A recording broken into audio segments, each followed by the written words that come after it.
नमस्कार दोस्तों।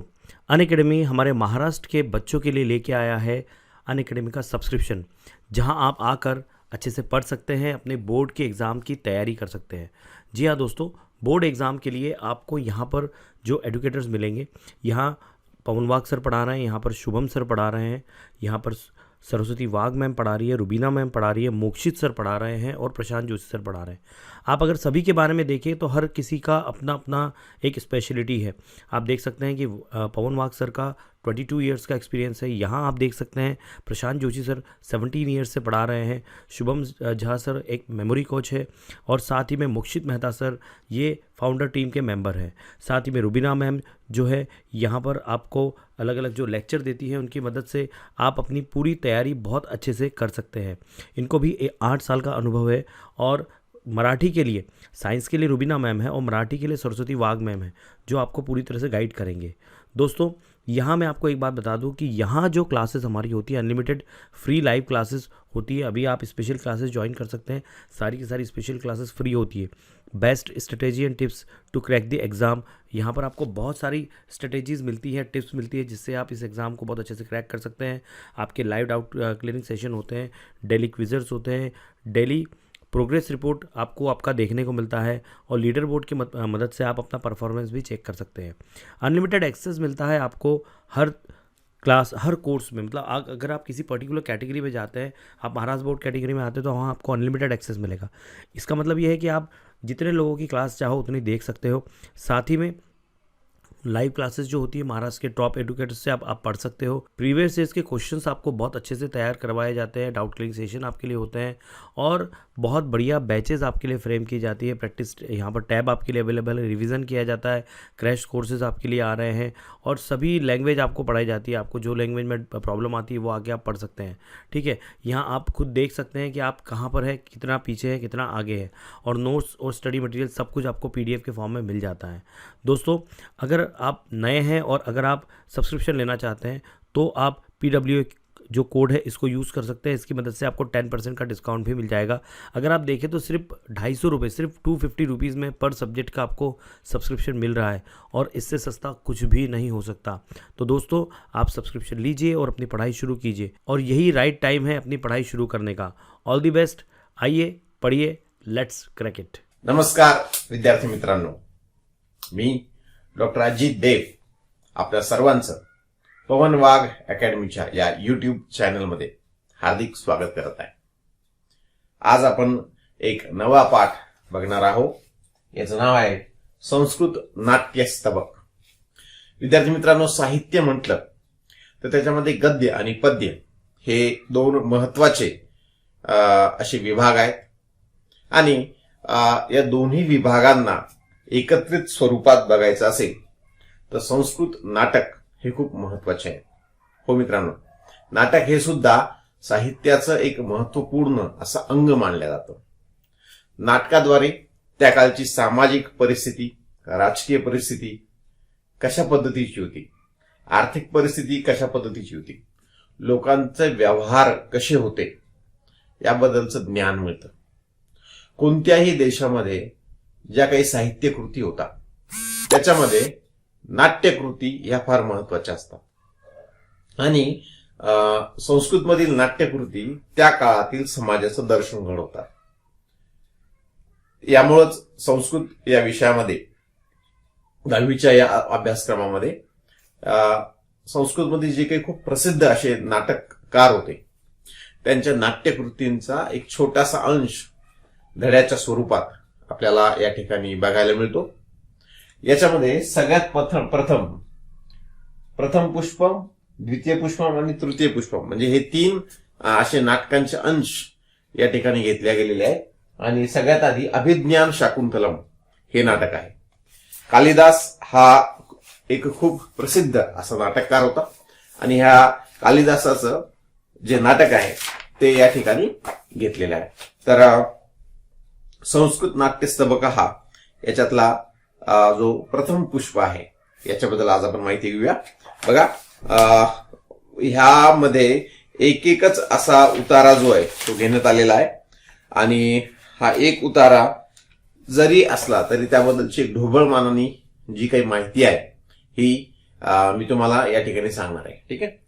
तर अभिज्ञान शाकुंतलम हे कालिदासाचं अतिशय जगप्रसिद्ध असं हे नाटक आहे. म्हणजे आजच्या साहित्यामध्ये किंवा आजच्या नाटकांमध्ये किंवा पिक्चरमध्ये ज्या काही थीम्स असतात, तर ह्या थीम पेक्षाही जास्त आणि यापेक्षाही जास्त गूढ असे विषय त्या काळात नाटककारांनी लोकांसमोर आणले होते.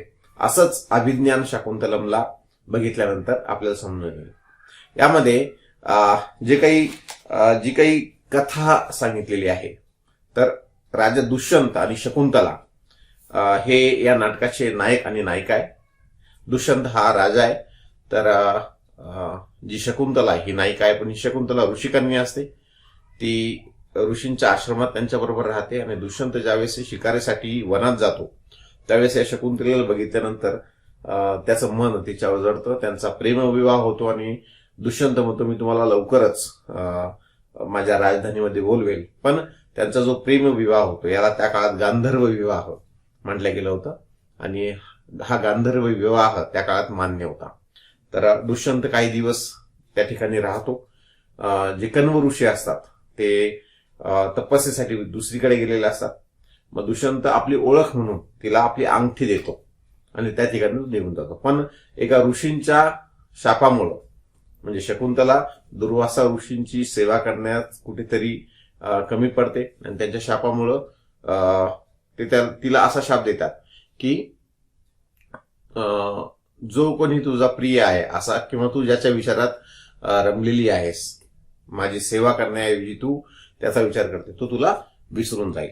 मग ती त्यांची क्षमा मागते आणि दुर्वासा ऋषी जे ते उशाप देतात की त्याच्या ओळखीचं जर त्यांनी तुला ते काही चिन्ह दिले असेल ते दाखवल्यानंतर त्याला त्याची स्मृती जी त्याची आठवण जी परत येईल. तर मी या ठिकाणी दुष्यंत जो आहे म्हणजे हा प्रसंग दुसरा आहे, पण त्याच्या आधी जाण्याआधी दुष्यंत स्वतःची अंगठी तिला देऊन जातो. पण या ठिकाणी मग काही दिवसानंतर जे आहे कण्व ऋषी आश्रमामध्ये येतात आणि त्यांना कळतं की अशा अशा प्रकारे हिचा आणि दुष्यंत राजाचा गांधर्व विवाह झालेला आहे आणि तिला दुष्यंतापासून मुलगा होणार असतो. तर ते तिला दुष्यंताकडे पाठवतात. पण ऋषींच्या शापामुळे दुष्यंत याला विस्मरण होते आणि ती जी अंगठी असते ती पाण्यात पडते. म्हणजे दुष्यंताकडे यायच्या आधीच शकुंतलेच्या हातून ती अंगठी पाण्यात पडते आणि मग तो दुष्यंत तिला ओळखत नाही आणि मग अशा प्रकारे हे नाटक पुढे जातं. पुढे चालून एका कोळ्याला ती अंगठी माशाच्या पोटात सापडते. तो कोळी ती अंगठी राजाला नेऊन देतो आणि मग त्याला लक्षात येतं अरे ही तर अंगठी मी शकुंतलेला दिली होती. मग तो शकुंतलेचा परत स्वीकार करण्यासाठी जातो आणि या दोघांचा जो पुत्र पुढे निर्माण होतो त्याचंच नाव भरत आहे आणि या भरताच्या नावावरूनच आपल्या देशाला भारत जे आहे हे नाव पडलेलं आहे. ठीक आहे. अतिशय सुंदर अशी ही कथा आहे. तर ह्या अशा नाटकाचा एक अंश आज आपण बघणार आहोत. बघूया. प्रथमं पुष्पम. संस्कृत कविषु कालिदासस्य स्थानम अनन्यसाधारणम. अभिज्ञान शाकुंतलम इति तस्य प्रसिद्धं नाटकम. तस्य काव्य नाटकेषु भारतीय संस्कृतेः मूल्यानां च प्रतिबिंबम दृश्यते. बघा, संस्कृत विषयामध्ये कालिदासाचं स्थान जे अनन्यसाधारण असं आहे, कारण अतिशय सुंदर असा हा कवी आणि लेखक आणि नाटककार आहे. बरोबर. अभिज्ञान शाकुंतल हे त्याचं प्रसिद्ध नाटक आहे. तस्य काव्य नाटकेषु भारतीय संस्कृतेः मूल्यानां च प्रतिबिंबम दृश्यते. जसं मी तुम्हाला आधी सांगितलंय की साहित्याद्वारे त्या त्या देशाची संस्कृती, राहणीमान, त्यांची मूल्य हे दिसत असतात. तर कालिदासाच्या नाटकामध्ये सुद्धा भारताची संस्कृती जी आहे ती मोठ्या प्रमाणात दिसून येते. इदानंत कालेपी तस्य साहित्यम जनानाम रंजयति. म्हणजे इतक्या वर्षांनंतर सुद्धा, इतक्या काळानंतर सुद्धा कालिदासाचं जे साहित्य आहे हे लोकांचं मनोरंजन करते. ठीक आहे. तर चला या बघूया आपण कशा पद्धतीने कालिदासाने हे नाटक लिहिलंय.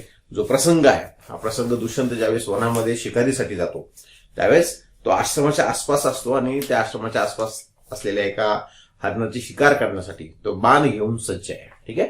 तर कशा प्रकारे तिथे असलेल्या एका ऋषीशी त्याचा संवाद होतो हे या ठिकाणी आलेले बघा. ततः प्रवशती वैखानसः अन्यौ तापसौ च. ठीक आहे. तापसौ म्हणजे तपस्या करणारे. ते ऋषी. तापसौ इथे द्विवचन आहे, तापसौ आलेले. ओके, म्हणून इथे द्विवचन आहे. तर हे वैखानस जे आहे हे पण त्या आश्रमात राहणारे एक ऋषी आहे. ते अन्य अशा दोन तपश्चर्या करणाऱ्यांबरोबर या ठिकाणी येतात. वैखानसा संवाद हा राजानाम अवरुद्ध्य. ठीक आहे, तर राजानम अवरुद्ध म्हणजे राजाला उद्देशून त्याला तो जे काही करतो ते करण्यापासून रोखण्यासाठी ते म्हणतात. काय म्हणतात? राजन आश्रम मृगो अयम न हंतव्य न अंतव्य. म्हणजे हा राजा त्या हरणाला, मृग म्हणजे हरिण, मारण्यासाठी सज्ज आहे आणि ह्या राजाला तो थांबवतोय आणि म्हणतोय की हा आश्रमाचा हरिण आहे. ठीक आहे, तर याला मारू नकोस. मृग आहे, मृग म्हणजे हरिण. आशु प्रतिसंहर सायकम. आशु प्रतिसंहर सायकम म्हणजे तुझा जो काही बाण आहे, धनुष्य बाण आहे, तो तू मागे घे. ठीक आहे, तुझं काही धनुष्य सज्ज करून बसलेला आहे याला बाण मारण्यासाठी, तो धनुष्य बाण तू मागे घे.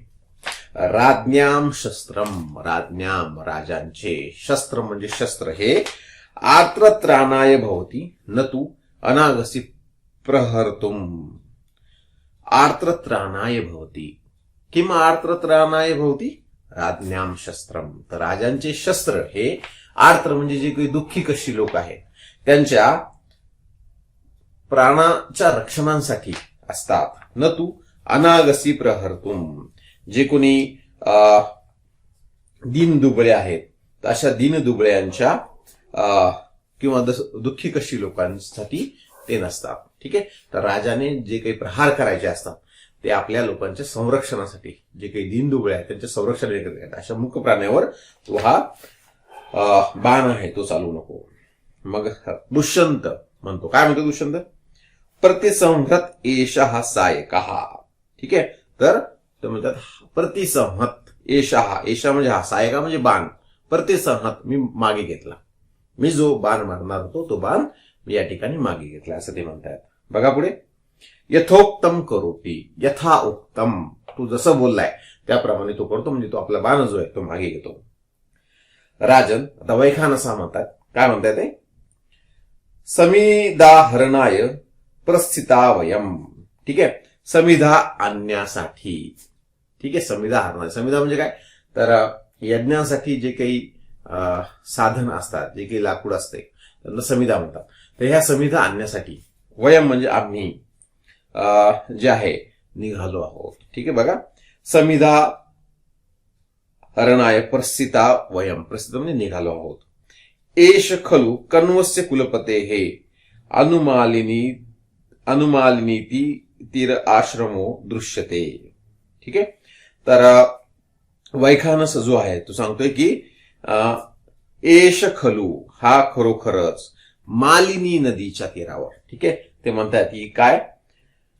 मालिनी तीर आश्रमो, संधी झालेली आहे ते. ठीक आहे, मालिनी नदी आहे तिच्या तीरावर असलेला कुलपती कण्वांचा, ज्याचे प्रमुख पती, कुलपती म्हणजे काय? ज्या कुलाचे पती. आता पती म्हणजे नवरा बायको मधला पती पत्नी म्हणून नाही, त्या ठिकाणी पतीचा अर्थ प्रमुख असा होतो. तर ज्या कुलाचे, ज्या आश्रमाचे प्रमुख असे कण्व ऋषी आहेत त्यांचा हा मालिनी नदीच्या तीरावर असलेला आश्रम या ठिकाणी आहे. प्रविश्य प्रतिगृह्यताम अतिथेय सत्कार. ते काय म्हणतात की आपण प्रवेश करावा. प्रविश्य या ठिकाणी आपण प्रवेश करावा आणि प्रतिगृह्यताम स्वीकार करावा. कशाचा? तर अतिथेय सत्कार. पूर्वी अतिथींचा सत्कार होत असे. आजकालची प्रथा, आपल्याकडे पाहुणे आले तर आपल्याला असं वाटतं की आपण आधीच कुठेतरी निघून जावं. बरोबर, ही आजकालची संस्कृती झाली. पण पूर्वीच्या काळात बघा, मी तुम्हाला म्हणतो होतं की नाटकांद्वारे त्या काळची संस्कृती कशी होती हे पण बघायला मिळतं. तर ही त्या काळची संस्कृती होती. जे कोणी अतिथी असतील त्यांचा अतिथी म्हणून सत्कार केला जायचा. न तिथीही इति अतिथीही समास आहे. तर ज्यांच्या येण्याची वेळ सांगितली जात नाही, निश्चित नसते, त्यांना अतिथी म्हणायचं. ठीक आहे, तर अशा प्रकारे वैखानस जो आहे तो त्यांचं स्वागत करतोय. बघा, इथे सगळ्यात महत्वाची आणखीन एक गोष्ट बघायला मिळते की राजे भलेही राजे असतील पण जे काही योग्य आहे अशा गोष्टींचा ते स्वीकार करत होते. त्यांना जे योग्य असं सांगितलं जायचं त्यांचा ते स्वीकार करत असे. आता आश्रमातला हा मृग आहे, हरिण आहे, असं ज्यावेळेस ऋषी सांगतात तर राजा हे म्हणत नाहीये की मी राजा आहे, मला सांगणार तू कोण, बरोबर. तर ही त्या काळची नीतिमत्ता होती की राजे लोक जे आहे ते सामान्य लोकांचं ऐकत होते. म्हणजे सामान्य लोकांना जी योग्य गोष्ट आहे त्या योग्य गोष्टींचा ते स्वीकार करत होते. ठीक आहे. म्हणजे राजा केवळ आज्ञा देण्यासाठी नव्हता, तर चांगल्या गोष्टींचा स्वीकार करण्यासाठी राजे लोक पुढे मागे पाहत नसे. ही त्या काळची नीतिमत्ता होती. म्हणजे सामान्य लोक सुद्धा एवढं धैर्य ठेवून होते की राजासारख्या महान व्यक्तीला सुद्धा ते काही गोष्टी समजून सांगू शकते. ठीक आहे. तर अशा प्रकारे वैखानस यांनी त्यांना जे आहे तर अतिथी म्हणून या ठिकाणी तुम्ही यावं आणि जो काही सत्कार आहे तो स्वीकार करावा असं ते म्हणतात. पुढे बघा. राजा म्हणतो तपोवन निवासीनाम उपरोधो मा भूत. संधी आहे बघा, पूर्ण एक असं वाक्य आहे. तर ते म्हणतात तपोवनवासीना म्हणजे वनामध्ये राहून तपस्या करणारे जे वनवासी लोक आहेत त्यांना उपरोधो मा भूत म्हणजे आम्ही येण्यामुळे अडथळा होऊ नये. त्यांच्या तपस्येमध्ये त्यांची जी काही कार्य असतील त्यांच्यामध्ये अडथळा होऊ नये म्हणून होऊ नये असं ते म्हणतात. अत्रैव रथम स्थापय यावद अवतरामी. ठीक आहे. म्हणून हा जो रथ आहे अत्र एव स्थापय, इथेच आपण थांबूयात म्हणजे थांबव. तो त्याच्या रथचालकाला म्हणतात. ठीक आहे. म्हणजे मी उतरतो. तर या ठिकाणी रथ जो आहे तो या ठिकाणी सुथांबव म्हणजे बघा ही सुद्धा एक नीतिमत्ता आहे. म्हणजे आपल्यामुळे दुसऱ्यांना त्रास होऊ नये ही संकल्पना राजे लोकांची पण होती म्हणून त्यांनी रथ तिथे थांबवलाय. आजकालच्या राजकारणी काय करतात, जितकं लांब जाता येईल तेवढं गाडीचा भोंगा वाजत जातात. म्हणजे आम्ही कोणतरी विशेष आहोत, मग लोकांना त्रास झाला तरी चालेल. ओके. पण ही त्या काळची नीतिमत्ता नव्हती. माझ्या रथामुळे या तपस्वी लोकांच्या तपस्येमध्ये अडथळा येऊ नये म्हणून तो रथ तिथेच थांबवायला लावतो आणि प्रत्यक्ष जो आहे तो पायी त्या ठिकाणी जातो. बघा पुढे. सुतः धृतः प्रग्रहाः अवतरतु आयुष्यमान. तर या ठिकाणी जो सूत आहे, सूत म्हणजे जो सारथी आहे, जो रथ चालवतो, तो काय म्हणतोय धृतः प्रग्रहाः. ठीक आहे. धृतः म्हणजे जी लगाम आहे ती मी खेचलेली आहे. अवतरतु आयुष्यमान. ठीक आहे. आता आयुष्यमान जे आहे ते राजाला म्हटले गेले, हे संबोधन आहे. ठीक आहे. ज्याचं आयुष्य खूप लांब हो असा, ठीक आहे, ज्याचं आयुष्य खूप मोठं असो असा म्हणजे महाराज.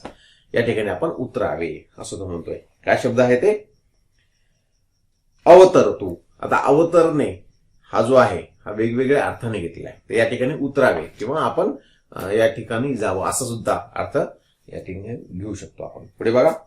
अवतीर्य म्हणजे तू उतरून, रथाच्या खाली उतरून. सूत विंत वेशेन प्रवेष्टव्यानी तपोवनानी नाम. काय म्हणतोय विनीत वेशेन प्रवेष्टव्यानी तपोवनानी नाम. म्हणजे ह्या तपोवनामध्ये विनीत वेशेन साध्या वेशामध्ये, विनीत जो शब्द आहे तो वेगवेगळे अर्थ मराठीमध्ये घेतले जातात. जे नम्र आहेत त्यांना पण विनीत म्हणले जातात. तर ह्या आता नम्र वेशा म्हणजे साध्या वेशामध्ये तपोवनामध्ये प्रवेश जो आहे तो करायला हवा असं म्हणून काय म्हणतो तो इदम तावत गृह्यताम. इदम तावत गृह्यताम म्हणजे काय, म्हणजे तो जे काही त्याच्या अंगावरचे वस्त्र आहे, अलंकार आहे, तर ते अलंकार ते वस्त्र काढून जो आहे तो त्या ठिकाणी तो देतो. इति सूतस्य आभरणानि धनुष्चोपनीय. सूत यावत् आश्रमवासिनः दृष्ट्वा अहम उपावर्ते तावत् आर्धपृष्ठाः क्रियन्ताम वाजिनः. तर तो स्वतःचं जे काही धनुष्य आहे, जे काही अलंकार आहे तो त्या ठिकाणी सारथीकडे देतो आणि ते सांगतोय की जोपर्यंत यावत आश्रमवासींना दृष्ट्वा अहम उपावर्ते. अहम उपावर्ते जोपर्यंत मी आश्रमवासी यांची भेट घेऊन येतोय तोपर्यंत तू काय कर. तावद आर्धपृष्ठः क्रियंताम वाजिनः. वाजी म्हणजे घोडे, वाजिनः बहुवचन, घोड्यांचं बहुवचन. ही काय आपली जे काही घोडे आहेत तर जोपर्यंत मी आश्रमवासियांचं दर्शन घेऊन येतो तोपर्यंत तू यांना आर्धपृष्ठः म्हणजे पाणी वगैरे जे आहे ते काही तू त्यांना पाच किंवा जी काही त्यांची तहान आहे ती भागू किंवा घोड्यांच्या पाठीवर जे काही पाणी घालायचं म्हणजे त्यांना एक स्वच्छ करायचंय, तर ही गोष्ट तू तोपर्यंत कर. ठीक आहे. तथा इति निष्क्रांत असे म्हणून ठीक आहे. या ठिकाणी तथाचा अर्थ काय होतो? ठीक आहे असं म्हणून निष्क्रांत तो त्या ठिकाणी निघून जातो. तर छोटासाच प्रसंग आहे बघा, पण छोटासा प्रसंग असला तरी किती वेगवेगळ्या प्रकारच्या गोष्टी आपल्याला इथे शिकायला मिळतात. म्हणजे आश्रमातले जे काही तपस्वी लोक आहेत त्यांनी धारिष्ट केलं की आश्रमातल्या मृगाला हरणाला मारू नका हे सांगण्याचं. राजानेही त्याचा स्वीकार केला. इतकंच नाही तर अतिथींचा सत्कार व्हावा, केला जावा, ही आपली परंपरा या ठिकाणी आश्रमवासियांनी जपलेली आहे.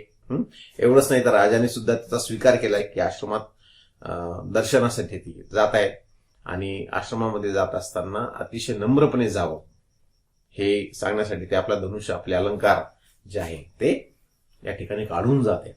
म्हणजे मी राजा आहे, मी श्रेष्ठ आहे असा कुठल्याही प्रकारचा देखावा या ठिकाणी त्यांनी केला नाही. ठीक आहे. तर अभिज्ञान शाकुंतलाचा हे काही प्रथम पुष्प जे आहे नाटक ते आपण बघितलंय. निश्चितच केवळ वाचनीय नाहीये, तर या ठिकाणी जे काही गोष्टी सांगितलेल्या आहेत त्या कृतीतून आपल्याला या ठिकाणी आपण स्वीकाराव्यात अशी अपेक्षा नाटककाराला असते. कारण नाटक लिहिण्याचा, साहित्य लिहिण्याचा मुख्य उद्देश म्हणजे विचार प्रदान करणे हा असतो. तर समाज या नाटकातून काहीतरी शिकेल ही अपेक्षा या ठिकाणी नाटककार जो आहे तो बाळगत असतो. म्हणजे नाटक यांचा एक उद्देश मनोरंजन करणं पण असतं. नाटकांचा एक उद्देश जो आहे तो समाजाने काहीतरी चांगल्या गोष्टी स्वीकाराव्यात हा पण असतो.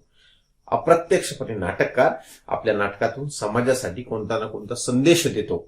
आणि असं म्हणतात ना की आपले मित्रमैत्रिणी किंवा आपले जे कोणी जवळचे लोक आहेत हे ज्याप्रमाणे आपल्याला उपदेश करतात त्याप्रमाणे साहित्याद्वारे, नाटकाद्वारे किंवा आजकाल जे काही चित्रपट आहेत त्याच्याद्वारे आपल्याला अप्रत्यक्षपणे कोणता तरी उपदेश केला जातो. तर या नाटकाद्वारे जे काही नीतिमूल्यात्मक गोष्टी ज्या दिल्या गेलेल्या आहेत त्यांचा निश्चितपणे आपण स्वीकार करायला पाहिजे. हेच या नाटकाचं फलित आहे. आणि मी तर एवढं पण म्हणेल की आता ठीक आहे, आता 10वीचा तुमचा अभ्यासाचा काळ आहे, पण जसं तुम्हाला सुट्ट्या लागतील तर संस्कृत जी काही नाटकं आहे तर ती नाटकं संस्कृतमध्ये म्हणा आणि त्यांचं भाषांतर पण जे ते उपलब्ध आहे तर त्यांचा तुम्ही जरूर त्यांचं जे ते वाचन करा. ठीक आहे.